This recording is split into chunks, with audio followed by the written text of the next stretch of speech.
A new poll out, a political poll. Politicians watch polls like gazelle watch lions. Their very lives depend on it. Malcolm Turnbull has 2 more polls to lift his polls, or he's out.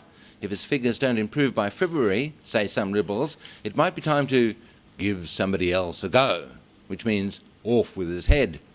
His leadership is in trouble because he thinks that supporting Labor's carbon tax is a good idea, and the majority of Liberal MPs think it's so bad they'd go to an election over it, which the polls say they'd lose. In Adelaide, a new poll shows the Liberals up. Yes, it surprised them as much as it does you. But if you look at polls as lions do, you see very little movement. Most people vote pretty much the same all their lives. They're Labor voters or they're Liberal voters. And it takes a cataclysmic moment, the 1975 constitutional crisis, to change their minds, and usually then for only one election. Only a small minority, the evidence is somewhere around 10%, change their vote from election to election.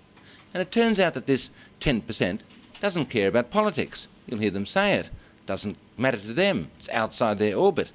These swinging voters wouldn't vote for Paul Keating because of his 5 o'clock shadow and Swami suits, wouldn't vote for Costello because of his smirk, but they did vote for Bob Hawke because he's a good Aussie knockabout bloke. A 10% swing is a landslide. We're controlled by the least politically informed, the least politically interested. They're the ones who change governments. The only ones premiers and opposition leaders care about when the polls come out, because they change their mind from month to month.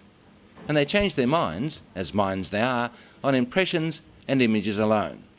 2 more bad polls and Turnbull's neck gets the chop, and the swinging axe will not be policy or the ETS, because that's invisible to the electorate. Ask the next person you see to explain the ETS to you, or see if you can explain it to them.